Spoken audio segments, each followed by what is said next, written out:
Daniel Safo atikali makolongulu na parlement bolongolaki. Daniel Safo atikali makolongulu na parlement siège des institutions oyo ya mibeko bolongolaki Daniel Safo. Mais hier Monique alona mutu te mutu ndimela ete. Asali Matthieu 11:28 aina mikube pa nzambe na Bible où est le mal? Prophète des prophètes Néombo. Hein? Prophète Néombo. Où est le mal? Mais le gouvernement, il y a Poloso, il y a Bimio. Maman, je te jure, on Seigneur. Et vous avez passé, n'a passé, paix mignon, qu'on a mignon. Bon, le bas foin là, dans nous savons. Le baka bongo le baka pète. Na lobby, na kombo boy. Na bangi na bangi ete. Na banga mutu solo. Na ninga lokana ka ba ba yoka na tanga moko na bilongi te movate. Obingo bila samwe. Nandi. Même tala ngobila soka balongoli nerombungu.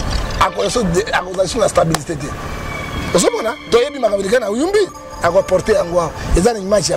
Il doit négocier na matière 18-15 lobby à Bengande Koneba sur la Olingini. Madame de Bakufa Kayumo chaque jour au Katamitu comme ça la mitchopona bana comme on a tête à Massassi. Même de continuer pendant la lire il faut que le président local Mobutu. Ah, Darande. Hein? Mobutu c'est comme Bundaye Moko hein. Ça c'est Katanga Kindeki hein. Qui vous connaît on Kimia tous les alliés. Quand on a ba soda le président pour la Laurent Désiré Kabila. A pu faire pour le peuple. Le père. A pu faire pour le père. Oh, tu es l'embel. Ah, ok. Hein? On a bango wana. Mais balobi maman bazai bani.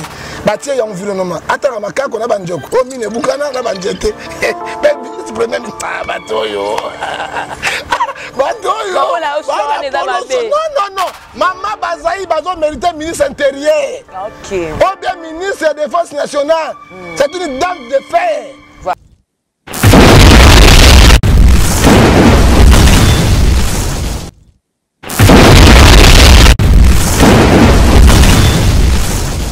Votre fidélité nous rassure, très chers téléspectateurs, vous nous suivez de partout.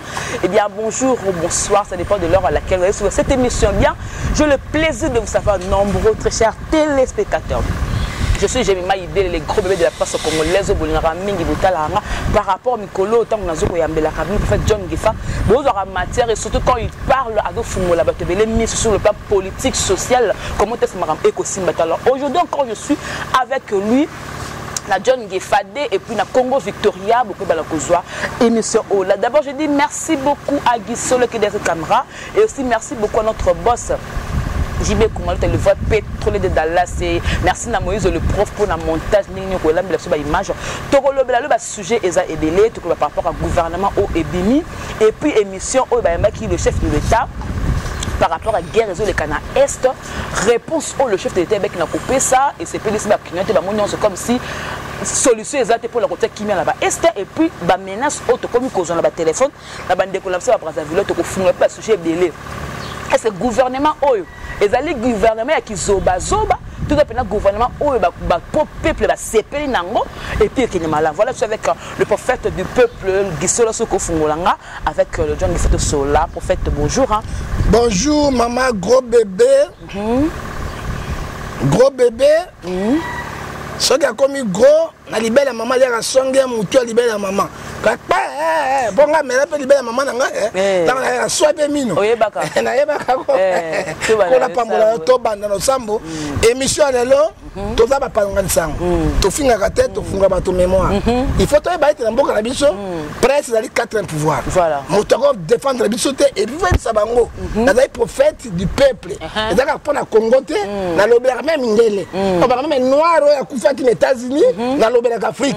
Na prophète, il y a peuple, il y a Afrique, il y a monde. Tata na tiki émission na maboko na yo. Pesa maman ma les boigna science intelligence a tourner pas na yo. To tiki pe gouvernement oh ya mo pour tout. Ya ngoto bobo, ya toi boy na maboko na yo. Parce que intérêt à peuple les alité. Ya we Simba Congo, pas seleki. Hein? Nguba ya 100 francs et comme 3 200. Hein? Jess à 600 et comme 2000. tokotonda ndenge to soki yo intervenir te mboka ya mawa mboka ya nzala mboka ya pasi nani Moïse nani kotinda po abimisa mboka oyo na pasi eza Moïse Katumbi te serano oyo te mojuif oyo te azaluka présidence nani ya pouvoir na makasi akokolololo yawe tinda mpenza libérateur trop c'est trop tala baninga bakufuna Bukavu kokata mama mabumgo misa misopo libanda bazali baninganga te kopanza mwana ya bébé kokata na mutu bongo libanda nous sommes abandonnés de notre propre sort yawe atranzela na ngai kolo banjelo no bakita babunda babatela parce que Somme 127 verset 2 ce qui bateli te yawe tata nzambe personne ne peut nous protéger sauf toi Jésus to tiki ba diaspora boko na yo troisième vague zo bango te nouvel ordre mondial oza gouverner na sata ye moko batonga na bango bakoboma bato bakosila ebele kola ta badju tonga na makasi et ça les fait liboso na bango te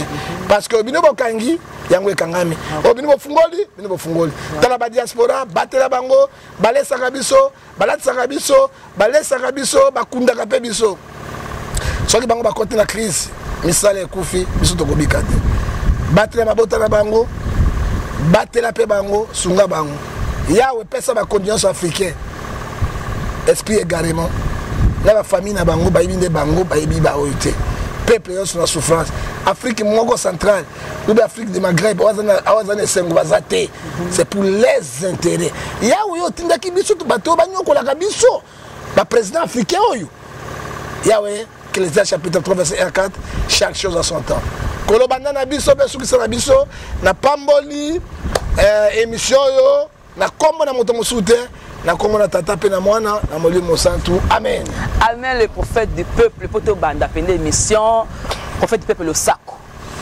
mbwa asui mbwa et lekelinga prophète du peuple le sako nkema basukola ke longité akozokisa yo John Ngefa le sako biloko alisanga bakourager les batondaka to moni gouvernement bato makasi batondi oya biso yango mosako le sako Chokoli Londe Makambo. Voilà, Chokoli Londe Makambo to banda kaka. Prophète Ngefa noté ko yambo dernièrement au lobaki par rapport ya pouvoir au président de Ngesu azoki na Brazzaville odaki au déplora kango par rapport et comme le col à royaume.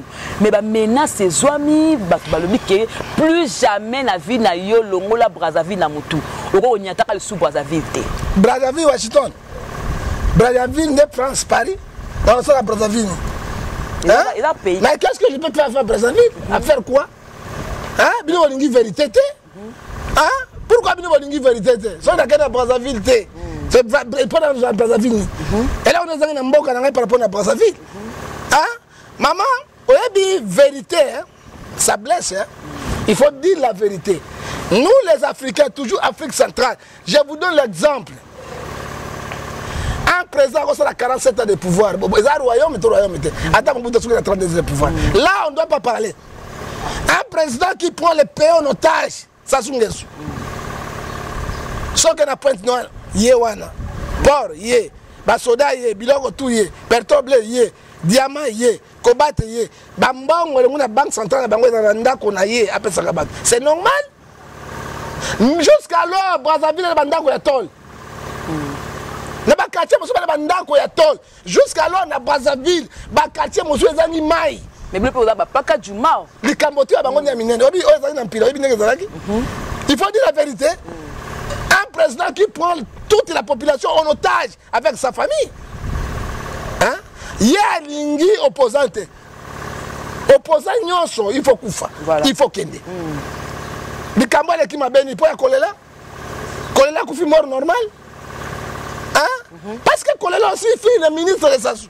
Sassou a dit si yo goti a candidature dans son bongo, mais on nomme ministre. Kolela mutu makasa sali aleki. Hein? Ça c'est la vérité.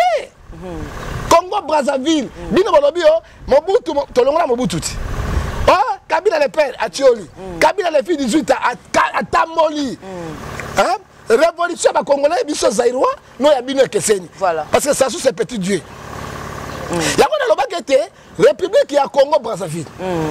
Il faut la République à Congo comme empire Congo. Empereur Sassou. Si tu as un mandat,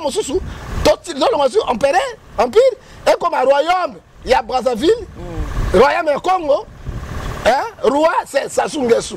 N'a pas princesse Naï. Voilà. Parce qu'on n'a jamais vu. Moi, j'étais jeune. J'ai grandi. Comme les gens, mon colon Sassou, il est toujours au pouvoir. Qu'est-ce qu'on pourrait dire? Ils ont dérangé au Nani. Mais parce que Brazzaville, tant qu'il n'y a pas de bango.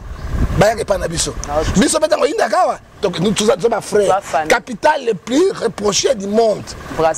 Congo Brazzaville. Tous les Congo. Culture bon. Sommes quel côté à Babolobo, Batu Bakata Basu, nous étions au Roman de Brazzaville. Balobalinga sur le Baralinga. Kimboshi, Monogozalia, Bazali partout. Et c'est que moi je refuse quoi? Un individu peut prendre en otage toute la République. Qu'on a presque la raté. Au quoi qu'on a Sassou, au lobby de Sassou, na Tongo, na 12 heures porté disparu. Où est mon coco aujourd'hui? Général Moukoko, il est où? Et où est Bunda qui est Bitumba di Souba? Oh, général Dabira, il est maintenant où? Hein? Pondenga comme il vient, moi, tout le monde a Kanga. Et c'est un homme fort, dans la possibilité, Tolobi était Ecclésiaste chapitre 3, verset 1 à 4, chaque chose a son temps. Pouvoir à Sassou facile. Voilà. Pouvoir à Sassou pour mettre en fait. Et nous demandons aussi. Moi, je suis prophète du peuple. Voilà. Au diaspora, Congolais Brazzavillois, Congolais Kinshasa. Bon sang, na pone tout le monde va marcher, na l'ambassade, na le comité international, na le comité africain. Koloba, non, personne, comme un roi de prendre la République du Congo en otage pendant 47 ans. Il est chef de l'État, chef à vie, président à vie et Salakate. Tout le monde a Congo Brazzaville. Hein? Je crois merci parce que ton gars marche bané la poto mindele ba ko ba pat nango hein mais ba ko ça sous été catastrophe naturelle et cause ouais hein il faut ba moyen sous ce qu'on le moyen pouvoir tala nano oyo nous disons le cola moto le cola Gabon président Mwela parce que après même il doit démissionner vice-président Zouengo oui malade comme on a AVC et Simbagate cerveau. Comment AVC et Simbi cerveau, président, à ce qu'il mais il est toujours président de la République. Et tout le monde président africain. Balingi peuple était. Balingi Afrique était. Et Afrique jamais développée. Pour Bazali n'a pas colonisé, nous sommes colonisés par les blancs. On les a marionnettes dans Bango. On va placer dans le pouvoir. Pour matière première bilan côté Kendeke et qu'on faiblit la République au Yabiso. Nous disons non. Et ça pour la Brazzaville, il est dans le lobby de Brazzaville. Paul Biya, 50 ans de pouvoir, il est là. Et toi, on m'a présenté. Hein? C'est comme Manjini Paul Biya, avant qu'il a pouvoir plus de 50 ans, il est là dans le Cameroun. C'est comme c'est le système où il y a le système du président africain, ce sont des sanguinés, ils ont perdu ça. Mais moi je dis, parce que Congo Brazzaville, c'est le Congo, Congo Brazzaville, Sassou, c'est le moment à l'ouka successeur na l'élection à Genegopema. Il y a Gopema. Il y a Gopema, il y a Gopema, bon, on a Yombo, on a mais dans le poste, moi j'étais en Pila, na Vandi, je connais, na Ebi Brazzaville, Yakala. Na connais Sukuna? Na connais Sukuna te? Osomona? Parce que menace na zui do okende. Oh, yo nazo mona yango, to ba tini na bango te. Mais Sassou doit partir. Ah, to ba na Kabila le père ao. Kabila le fils à Kei. À Salaki Nyonso, peuple Azaki quoi Motobo, ba marche grâce à la catholique à Kendeki, il faut remettre le pouvoir à Sassou, faire pouvoir parce qu'il y a ta roi yango. Mais prince Angleterre a Koufi. Philippe a Koufi. Parce que là quand attends, yo bisto ko ki Sassou te. Hein? Hein? Mais nzambe mais ngala zape momboshi. Ça vous voulez dire la momboshi. Ah, de soda de kona bango soko Kendeka. Na momboshi. Moi aussi je suis momboshi, babo yanga. Voilà. Je suis aussi mon boshi. Ah, parce que ma coco n'a pas autant. La cause c'est mon boshi. Voilà, donc on comprend avec la zone loba pour l'intérêt en tant qu'un homme de Dieu. Il faut comprendre du peuple pour la batunios. Et là pour la Congo démocratique, levez-vous, ce que dit la Bible, lamentation et l'Obinabiso chapitre 3 verset 39 et puis Proverbe Ayebisi biso Joël chapitre 1, Josué chapitre 1 verset 8. Levez-vous et prends courage. S'asseoir vous allez affaiblir. Voilà. À vous affaiblir. Basodo bazo bomabino na Congo Brazzaville, ce sont vos frères. Voilà. Hein? Parce que on a pas taille nduki be babalu ke pe sasu parce qu'il faut mettre fin na régime wana sanguinaire, régime moko dictatorial, le régime moko africain jamais vu et pays moko Afrique centrale où ils ont développé exact. Voilà, merci beaucoup. On est un point de vue par rapport à la menace qui fallait na tuna John Gefa pour que aille bape kolobango le sous pour fait de telle émission le président de la République papa Lapso Chulombo aille na kolekana ba tune question par rapport à Bitumba massacre ko boma o ezoleka na est. Est-ce que solution est kozala pour que ici la réponse na ya président c'est comme ça qui m'ont poussé. Abisi j'avais la réponse il y a question tuni na ngana epsoka siko. Le ce que makabitumba tout ezole quand même les yemo le président a battu comment tu as aussi sango. Maman est-ce c'est que ndete? Hein? Yo ki mukonja mboka. Tolobi azali garant de la nation. Na bureau na chaque tongo azwaka ba coup de fil il y a 26 provinces. Mais ce que comme il y a qui vous azwaka parce que liwe le kebele. OK. Et ça peut la monter ma. Mindele basaka mata kivu. Bakamata est kende. Tanga. Hein? Pas na matière première na bango. Na biloko na bango. Hein? Solution nini? Pas na guerre est ici là. Le président de la République nous a promis. Ce qui n'a commis président de la République, pour voter ngai, la état-major général na est. Et ça les mine noté. Il faut recruter 100 000 hommes. Oyo bako kenina est ko vanda kuna pour mettre fin. Hein? Recrutement de ça. On regarde ba kuluna. Yo kamati kuluna tunga bilanga komi soda. Kuluna wana soda. A komi soda espia kuluna zana akobi sana. Ya potanga kozonga boma liso. Ah, c'est là que nous boma ya bien. Voilà. Ozomona yami balé. Le président alakaki bata est-ce que na kovanda kuna kwa mbuta sanaki. Est-ce que na vanda kuna? Na kobunda na bango elonga kokenda bango jamais ça dit quoi. Président na ye azali en otage na ba occidentaux oyo ba 3000 hommes puissants du monde au bazo contrôler mokili. Moyen babish soko meki okotambo lokola Laurent Désiré Kabila le père. On est en côté. On m'a dit Kabila le père. Alongo mais azo continuer vie.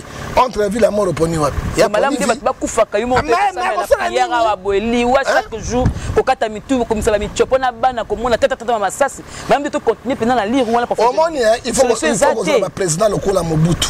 Ah, Darandeni. Hein? Mobutu c'est ko bunda yemoko hein. Ça c'est sur Katanga kindeki hein.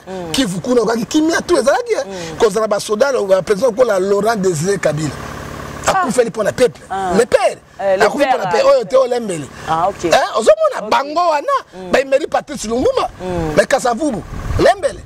Hein? Il faut battre un dengue wana. Hein? Ozomona moi j'ai crié aussi tant le gouvernement ko bima bati la besoin mokia ministre de la défense. Parce que nous avons dit que récalcitrant. Ozomona maman qui a colonga qui s'est revenu na base militaire. Ozomona moi qui a neutralisé makambo wana. Mais ça limité. Donc ça gouvernement ma frère qui sont au ministre intérieur. Basité, ba en fort bazali. Ouais ne Kabila beta nani oyo frère qui sont. Azo sanda makila atiena ba prison na ko talemba na mbala pona mboko oyo. Mais quand il faut beaucoup perdre ko passe nango. Quand il faut beaucoup que passe moi que quand il balo combien de fois. Je me souviens na cette émission. Batuni mokia. Oh maman lui faisait azobel. Batuni mokia. Bon ça ta maman livre. Oh.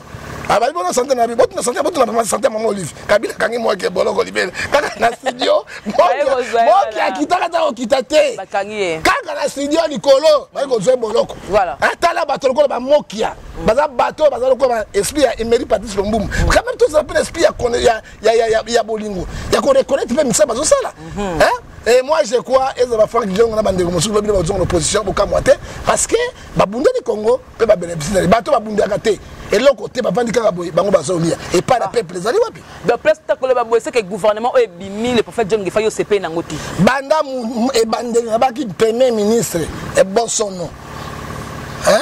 Azaki ministre du sport. Jamais qui peut commettre la 16e finale. Hein? Alors, moi, directeur général, j'ai camé dans le collège par terre. Il y a des premiers ministres. Hein? Il y a un gouvernement, mais bon son nom. Gouvernement, non, c'est bon son nom. Hein? peuple à s'attendre de l'autre côté. Et puis, peuple, le gouvernement va bénéficier de l'autre côté.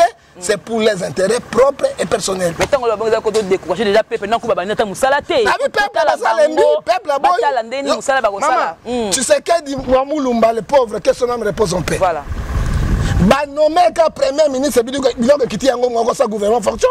Bon, moi, là, tout le monde qui a bah nommé qu'un premier ministre, bilog dollar, il y a et quoi yango mok ça y est à l'oba. Yango pouvoir ne se pas ensemble. Pouvoir de Makasi, le roi Saoul, et sur la Moulangue Pasuka. Mais pouvoir, oh y a David, et sur la Bacon. Oh y a Bacon, et là on a salé internement. Gouvernement, les bimi, bilog on se mati. On dit puis plus de 100 francs comme 200 francs. Kapamba. Hein?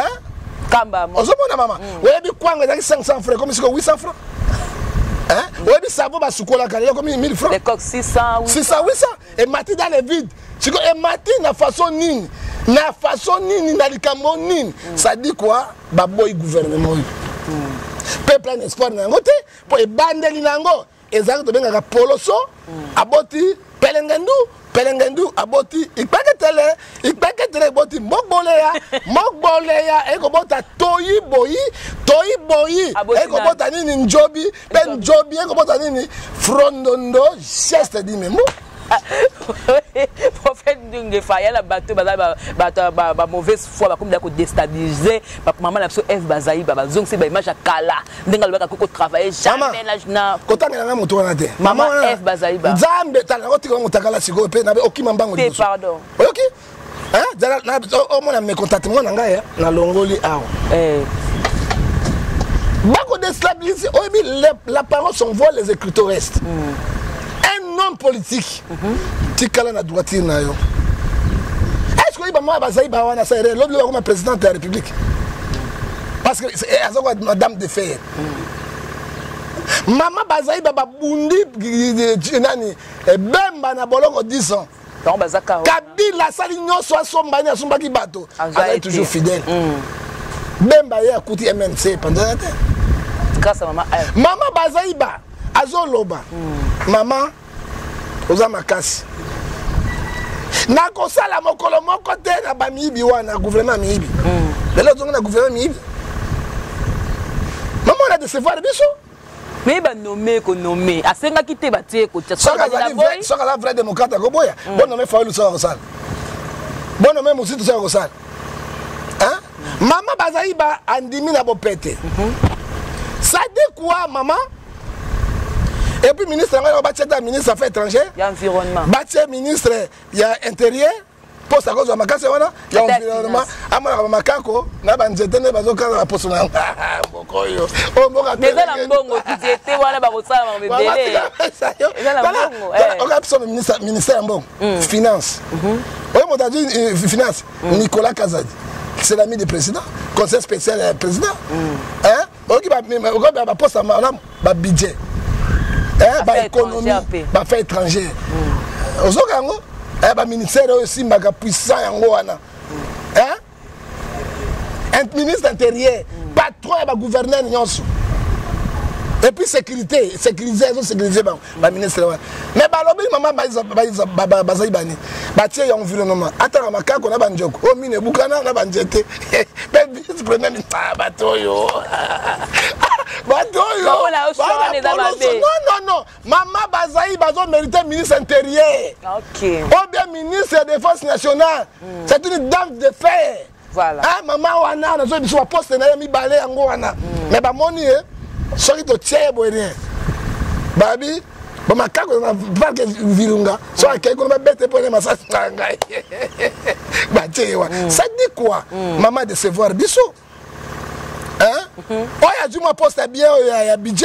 Oh, il y a une mbozi, ou mbozi. Azuma poste bien. Il y a budget. Hein? Hein? Bonjour, il y a mbozi de. Bonjour, montazu yango. Voilà. Hein? Tala et sur la gouvernement bimia batomine. Il y a bien. Gouvernement batomine va exclure. Katumbi. Azate. Oh, premier ministre nani. Il y a Katumbi na Kabilati. Bakamati Bemba Bazaïba. Bakamati no sacré titre ba tieni de pes.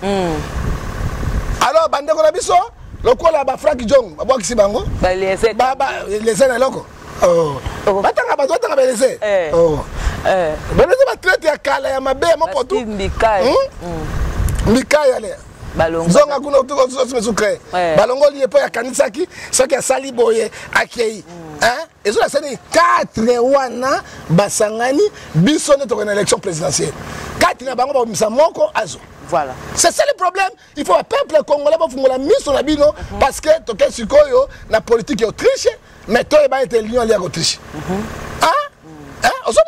Et pas quand il son otage. Lelo Tshisekedi akoyi kozonga Bemba, il ne peut pas dire qu'il y a dans la mouka. C'est la tromperie. Lelo oh peut moi c'est papa, mozito Fayoulou Basani. Bobenga na Bemba basu la mukate, ba na pouvoir. Bemba ba na quand on parle de Bazaï, on parle de qui? De Bemba. OK, on parle premier quand on parle de premier ministre, on parle de qui? OK, Katumbi Kabila. Ba ministre bango ba tondi place, ba ko saka binoni.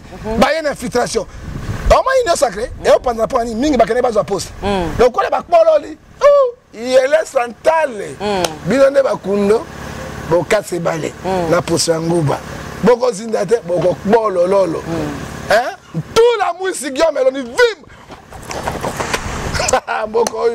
Voilà, donc on continue l'émission avec le prophète John Ngessa, le prophète du peuple. Mais les lobes sous soupé au babine nakate ba gouvernement ba CPL parce que basi babine pe moi est belé au senti que non majorité les amis bien la kate na basi na bango nyonso kaka baza jeune t'es jeune pe mke pas na lobi likambote jeune nani moi c'est 27 ans pas bini. Merci beaucoup. Député abino abimaki ya journaliste wana sakane. Patrick Mouya. Mouya ya te ya moi si dans le parlement. Voilà. Bazade. Il pas besoin d'habiller ministre. Qui ça va habiller ministre? Qui ça va habiller ministre? Habiller ministre était? Voilà. À ça la koni. Maman mboko yo. Ezinda na mopoto ezinda na mopoto, c'est que nous demandons à la population. De faire quoi? Président le gouvernement mongo ya technocrates, les experts, les intellectuels. Babima bako quand même ko soulever l'économie en boucle. Est-ce que yo yebi na Congo démocratique banque centrale il n'y a pas les réserves monétaires? Il n'y a pas de dépenses. Nalobi oui dépenses le cul belé sous ces actes. Webi ke na Congo ba matière première de terre rangote et que na ba poche bato. Ya ba individu. Kabila c'est un contrat minière wana ba minière nyonso ba ezana ba boko Kabila. C'est lui qui gère. Yango mona kimi qui sait na Lumbashi et il n'est pas inquiété. Il n'est pas inquiété. Azali inquiété. Voilà. Alors ça dit quoi? Mboka na ba partage. Toi tu règnes, mais tu ne gouvernes pas. C'est ça Ezana Bissoir. Nous disons non. Tolinga ta moi 2 ans et tikali susu. Batata passer à peuple congolais. Mais le gouvernement yo, ya poloso yo, oye bimio. Maman, je te jure au nom du Seigneur. Et vous a passé na passé pe mignon ko na mignon ko. Mais le prophète Dieu linga ba reconduire nani. Oh bah oh pour moi ba sala musala bien parce que comme ça la mingi papa la so la même mende. Ba zong se pena la place. Mende yo zonga te. Yo linga ba reconduire. Obi joli makelele. Tanga za pas kamel. Abale ko vova trop. Ba pesa ministère le bien ngote. Les lois ministère information et comme Patrick Mouya, il est un journaliste, tout est là ko le kanango. Voilà. Aujourd'hui, Patrick peut faire quelque chose. Moi, le professeur Kalele. Par contre, je vois qui a battu le ministre de la Défense. Mboka na mbutu bakamati Frank Jong ministre intérieur. Ngé ça bien. Bakamati général Moulene, battu chef d'état-major général. Ba touché armée. Bakamati ba d'expérience Mobutu ba tiers généraux, ba réformer bango, ba ti bango poste guerre est aussi. OK. Guerre est aussi là. Ba général ko ba golo ba kufa ba buja mabe, ba misusu bazali. Wabi kolela mikolo to kusuka kolela. Peso kende. Makambo so beba na ko beba. Tadi ko to kolela te wapi. Na menzami na lola. Alobi na Romains 12 verset 17 à 18 à moi la vengeance, à moi la rétribution. Beaucoup les là mikolo nyos. Na ki moi na moi si mo rwandaise. À moi na États-Unis na mena zoloba. Vous les Congolais,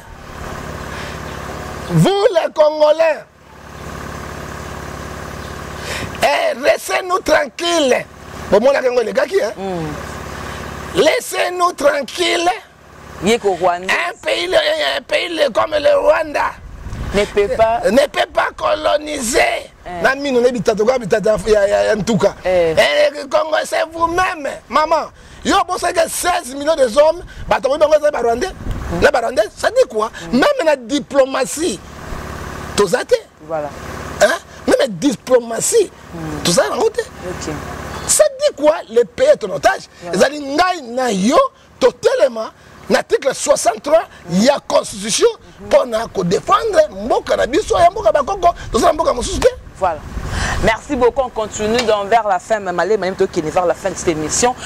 Déplorer peut démarche où il y a Papa Nabso, vice-gouverneur Nerombungu. Côté soit bien prophète, parce que la Bible atteint verset moro bois lobby pour la Mboka. Babi pourquoi pas à cette audience que Kukuta est na gouverneur bas solo là. Au lieu que na ngonga qui na ngona média ekomati ba comme ça est là maman ma ben abino, vous ne voulez pas la vérité. Galates 4 verset 16. Vérité nini. À cause de la vérité, je te fais votre ennemi. Chaque mbungu wa moni, pe mbungu alobi yango bien.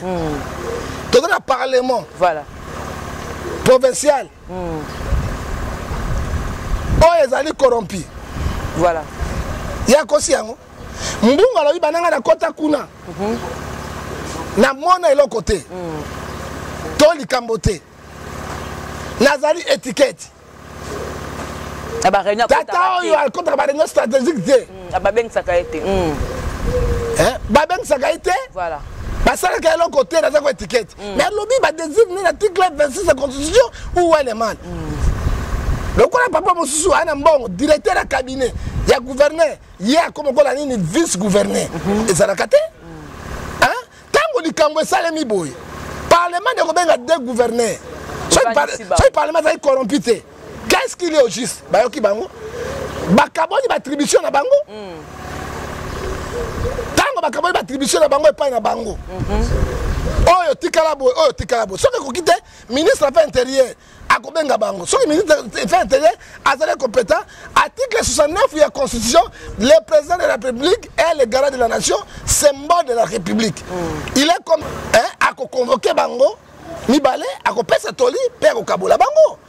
Ba procédure est belé. Kolongola Roger net motion na bango e bien ngo. Kolongola pas la vérité pourquoi Congo balingi vérité té. Nous déplorer procédure nenga kende la ki ngone daki malama. Est-ce qu'on a une liberté d'expression article 26 Césari? Procédure ça ni. Daniel Saf atikali ma kolongulu na parlement bolongola ki. Daniel Saf atikali ma kolongulu na parlement siège de l'institution oyo amibeko bolongola ki Daniel Saf. Mais hier Monique azana motuté motango ndimela été. Asali Matthieu 11 28 aina mikube pa nzambe na Bible où est le mal? Prophète Nerombungu. Hein? Prophète Nerombungu. Où est le mal? Où est le mal Nerombungu? Le labi mamoto mabe quoi kaisala non? On va les soutenir. Voilà. Yom to soutenir. Ah, na ko soutenir parce que na droiture na na vérité, na sincérité na Hein? Le labi msangam. Et ba interpréter Ngobila te. Ngobila n'était pas Elia Kinshasa. Avec Eliwan. Yumbi. Mais Awande Nerombungu. Mais il est devenu titulaire pour assurer la manœuvre. Est-ce que la démocratie, ils ont dit qu'on fonctionnait, ils ont fonctionné. Pourquoi le silence du chef de l'État? Pourquoi le silence du chef de l'État? Mais Ayeba, Kinshasa est allé centre d'institution. Au cas où Kinshasa est bougé et baby, c'est attaqué toute la République. C'est le moment. Et puis, si vous instituez Nerombungu par force, parce que Mbongo est un parlement, Bakino Barotelema, et le Malamu, et Kosalema, et Zate. Comme ça, il a pensé, président Morozo Makabona Mambogo, l'article 69, il y a constitution, et c'est le corps arbitre, le corps symbole, il y a république, le corps garde de la nation, il est comme un arbitre. Abenga Bango, Akabola, il y a l'administration, il y a l'exécution. Nerombungu a sangi signé sur un contrat. Na ba contrat mbongo amona kate. Ba réunion ya gouvernement benga kaete. Quoi étiquette mo directeur cabinet ndé azo rompe, c'est que nous refusons la dictature ya kabiliste na kati ya institution république, c'est nous refusons paix comme ça le matin, nous tous nous soutenons Laurent Mbungu. Voilà donc merci beaucoup le lot on a qui nous rejoint en fait John Gifa batom mingi te poto meka pe kosola en fait meki ko signifier le comment population télé mababi congolais pour na abanga kaka mbula abanga pe kana masasi makambo ya ko défendre ba droit na les congolais azobanga parce que ba ko kangaye ba ko tena boloko peur wana ya congolais e utaka na wapi soki peur na zali to ko libérer mboka mokolo moko de parce que droit ya moto ezali même basi na biso ya ndako bana ba droit auto bana ba droit na bango oko zokwa punda te il faut qu'on négocie hein na ko négocier le mois immobilier c'est moi simbité na 18 ans na bani ko négocier na on négocie ndeni hein neni mama ke ça va faire boy hein ah c'est que yo région de papa de Niles nenga le vagi non négocie avec la dictature te so ça dictature comme viol quand tu fais ça c'est le viol hein ça qui a gagné police dit na moto a violé qui moi sinayo OK 5 à 10 ans de prison contrairement tout ça là on peut basa kinya chef tout ça là on basa ngo ebele ba négocier ka onina sombe nini moi ji yango malili moi maya malili ayo ozomona moi sima moi 5000 yango moi 10000 yango ça moi moté mané quitter après on mona pepele ozomona voilà on va bien atika ngai omona bana te wa négocier quitter alors to boy biloko ba nero mbungu na gouverneur ça c'est son frère il doit le négocier et puis ngobila zangi obi ngobila samboy nandi même tala ngobila soka longoli ba longoli nero mbungu accusation de stabilité te ozomona to yebi makabili na uyumbi akoporter yango ezana image ya bato il doit négocier na matière 18-15 lobby abenga ndeko na ba solo la olingi nini yo pesi mama parti oyo na pina sima parti to me makini ndenge komi boy so mo ibato komi na tribunal na ba justice boko iba nemi juré et ngobila di ceci alingi so mo na Mbungu est-ce que ngobila mutano makini na Mbungu ou bien peuple point d'interrogation et la prophète moro boy oyo na mona pas ndeko le Jérémie Lwemba yamba qui est azoko telemela kayo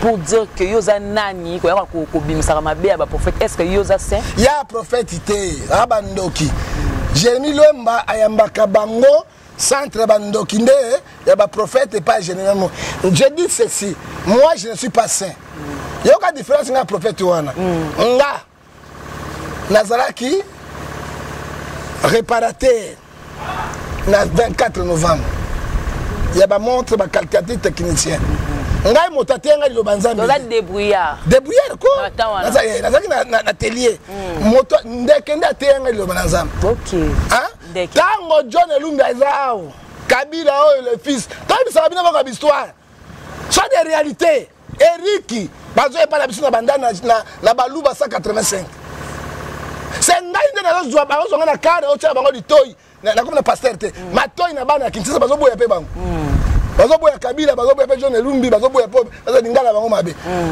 OK tolome la masanga na mazaif yao na ngana comme premier commandant na commandant ba Kabila OK e ba masanga ngai tolo ba vérité musuboka na 24 novembre wana Mandela wili ba Congo balongola kana nyongo nanga ya ba balette ba montre ba aussi ba montre na ye azaki professeur na Georges Siméon hein ça venu histoire oh professeur pam boy bandoki na komsolo dibanda bato ba kisi OK to bibino bozaka 2000 bisa probi ba bibino hein si votre prophète nani sila comme nani non oya kufaka na Jaguar nani Silas hein bon la tout le prophète oya Paula na ba oyo eza ba série na binote ndeke côté ya ngai le banzam j'étais parmi les chèques il y a 24 j'ai contrôlé gare centrale jusqu'à Royal eza na pouvoir na ngai loko tout ba ko ba ko iba ko pas na ngai parmi les chèques OK et ko y pas na ngai c'est là où Dieu m'a pris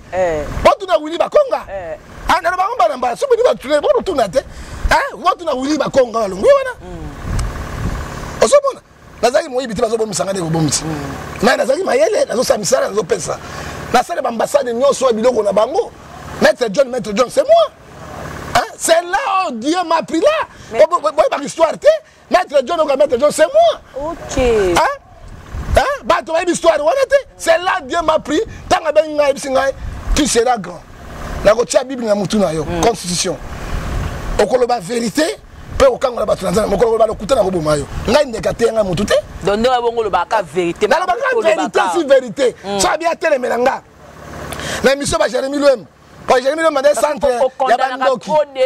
C'est comme si on les na molam, c'est comme si on a saint. Oh pour appeler ma bena yo peut-être que mutu. Mais stroka, naïba. Yo mo ba tchanga ba boloko. Hein? Tata zo mbongo pas Kabila belé. Hein? Naïba, dernier si je me sorti na $2000 natika colonel na ba imba ke pena nzembo ana pire yao. Bona ni naï. $2000. Colonel ngoni Kasongo. Van Kasongo. Hein? Van Kasongo,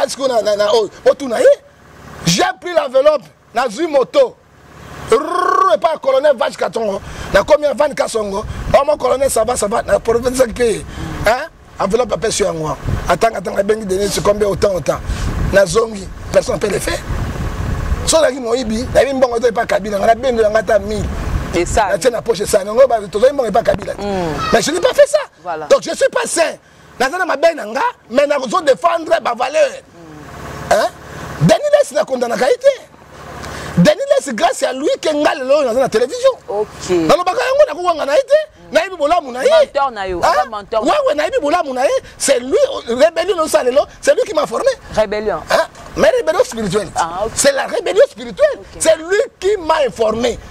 Tebe balo baka boye, ba vanda ka boye, ba sala ka boye. Na makamingi, magande ko bungi nzela muke. Je ne les critique pas.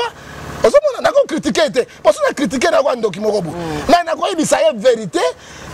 Ephésiens 5, verset 11. Les actes, condamner les actes de du démon.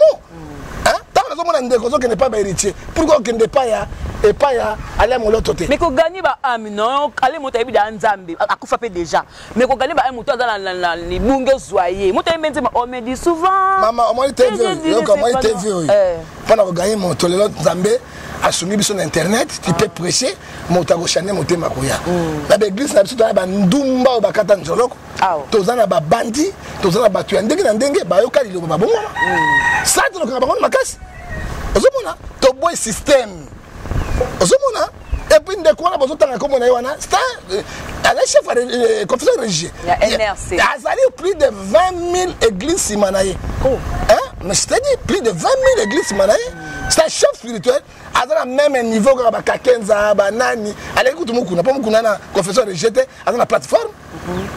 Qui jamais dans la plateforme à la confession religieux.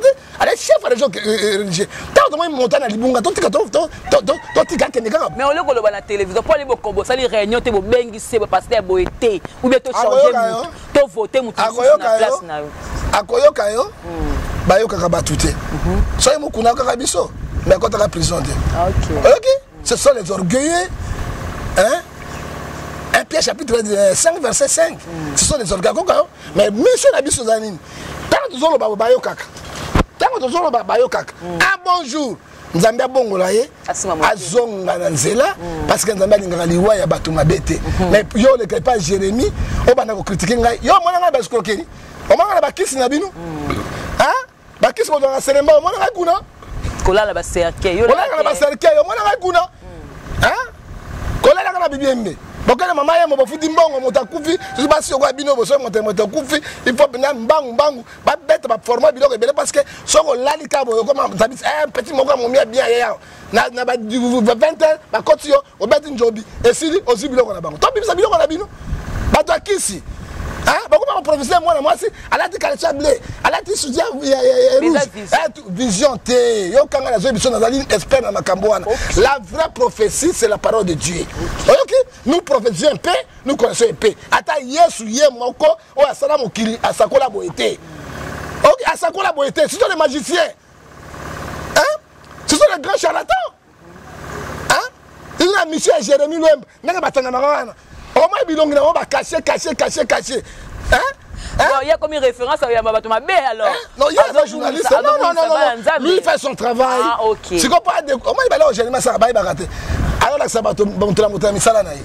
Hein? Au moins, tu yebi bango wana ba jipe ba pembe ba nini, tu yebi bango ba ndoki.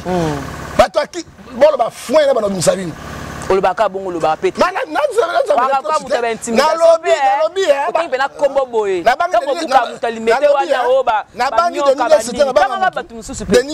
bangi ete na kobanga mutu ya solo na ninga lokana ka ba yoka na tanga moko na bilongi te movate Milongi nyonso mova de beta kake. Yango moni tala. Oyi milongi wana yo kala bisayo. Mama ko sekate. Oluka ni lunette. Bandoki na bango bakina lunette. Boko suka te. Wasi boko paso lunette. Boko kolo lolo. Yo ka. Sikoyo ngana zo bisayo ozo seka. Na tanga liloba na Nzambe. Bona ba movati wana ba bilongi e beta ba cacher ba ndoki. Na ba zo sambu sabino bozo kate. Bible c'est Malachie chapitre 10.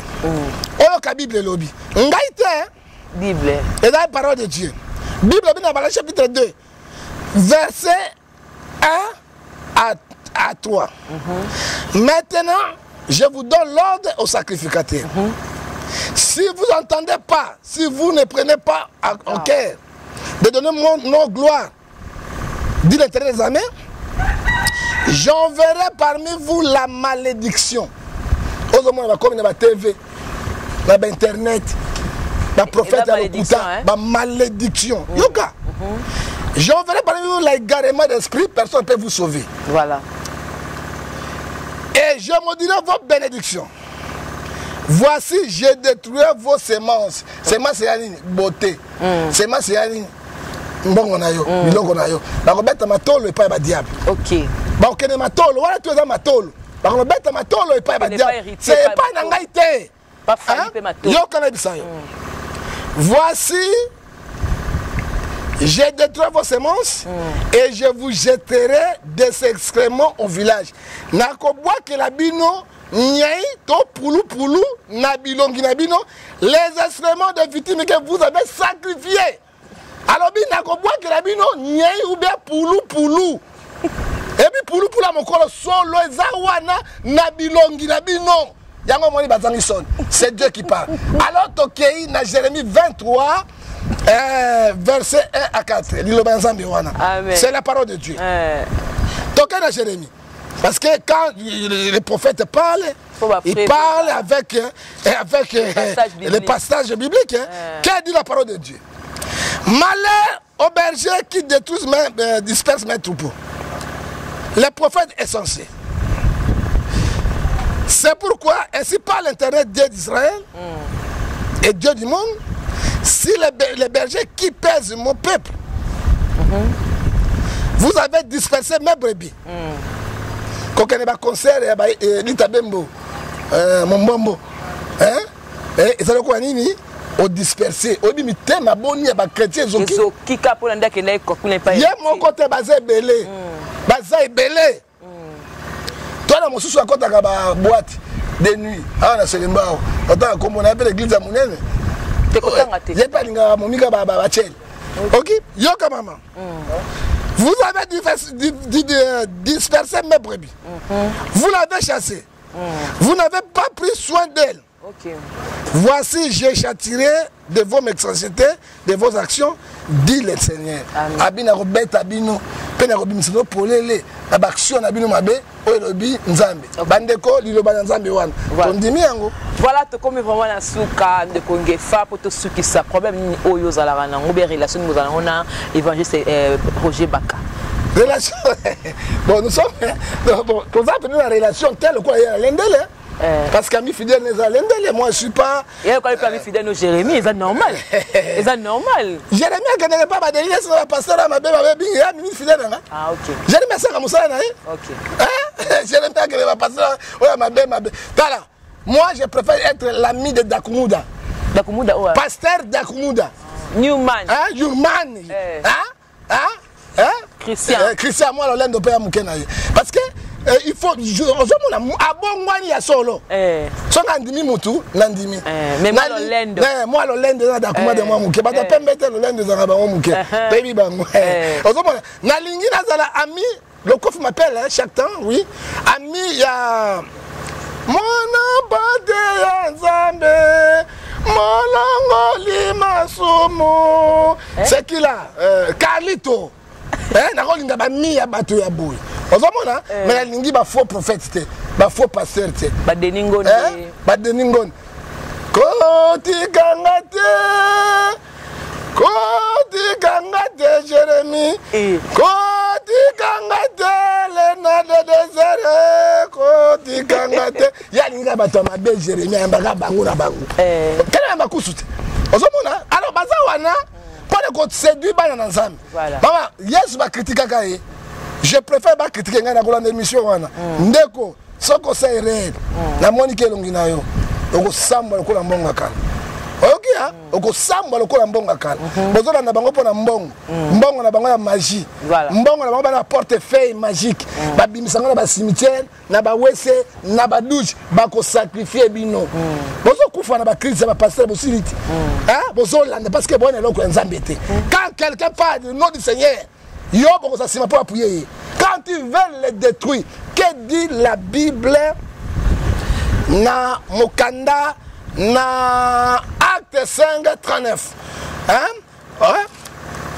yo moi la salle émission sans même le verset biblique ils sont là acte 5 maman et le bina bisonini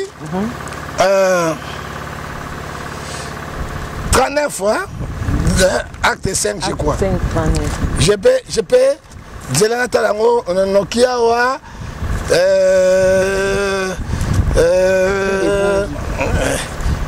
il faut totango to lobelango mbango awa 20 35 acte 20 35 to lobelango na 39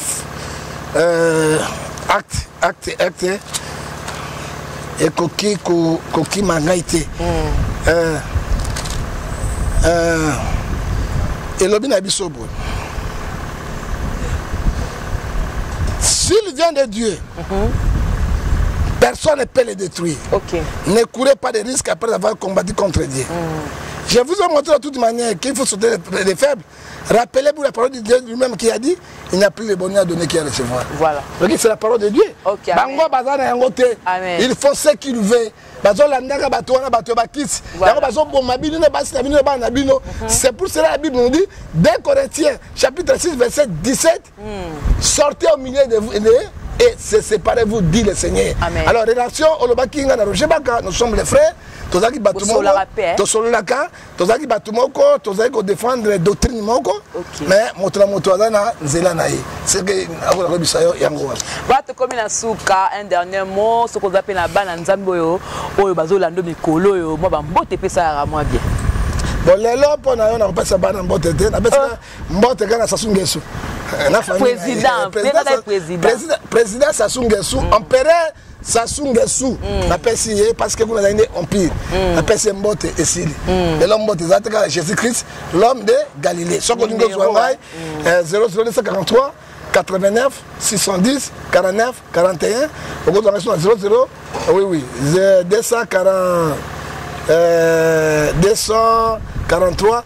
ba faux prophète ba bunganga numéro na ngai ba ko kanga ite OK plus 243 ba bunganga siko 81 877 2678 et plus le sous 99 42 937 l'honneur et la gloire revient à Jésus yo na kota l'émission et pas Jérémie ce qui na landi prophète wana hein na landi yo na zuyo tilenga lien hein na kozwa ngai na zo bana je suis passé parce que Romains 3:10 et lobby nous sommes fondés sur les enseignements des apôtres et les prophètes. Romains 10 et personne est juste devant Dieu. Voilà. Je ne suis pas dit juste. Mais ils ont une marque qui a été marque qui a été marque qui a été internet peut faire la facilité. C'est d'imaginer, non? Hein? Ma personne est bien à Koufati. Alors, qui est na bandunduti. Hein? Qui s'en va passer une église, bateau les belende bazaba kusu. Donc, bakusu de manawese. Bakobo là tanzu bato bagotonda. Na ebisi musika na bi komeka yangote asa experience na kikwiti. Na bandundu. Ayao akufa na ndako alala ba bete loko boy ala mukata tokundai. Et ça c'est nini ba pasteur de belé bazokufa, ba prophète de belé nzambe akotika binote na misala bino mabe. Tokozala wana pona ko dénoncer ba acte moko criminel, ba acte moko sorcellerique oyo ezo tout fait banana kolo kola pambola bi. Voilà, tout est bien qui finit bien. C'était avec le prophète John Gefa pour le gouvernement a déploré selon il fallait battre Dieu pouvoir wana donc parce que babunda le pouvoir yo ya Tshisekedi. Voilà, babunda le pouvoir. Pourquoi ingratitude? Fallait moi récompense mo par rapport à passe tout ba moni la prison ko nyokoma. Fallait ba récompenser bango. Voilà. Mais merci papa ça na mboa. Voilà, vas-y, merci papa ça na mboa donc tokozongela embala sima totalement évolution ma makamango dégani ko lekale puis tokozonga sous poto solale pour faire John Gefa. Merci beaucoup à Gisol qui était derrière cette caméra. Et merci beaucoup à mon boss JB Kumaluta le vrai pétrolier de JB Kumaluta le vrai pétrolier de Dallas to bengi nzete ambila kata. Voilà, donc je vous remercie. Merci de l'assistance. Il y a Steve Kombanga et aussi Jérémy Luemba. On se retrouve prochainement. Au revoir. Bye bye. Voilà. Jérémy, quand on a libéré.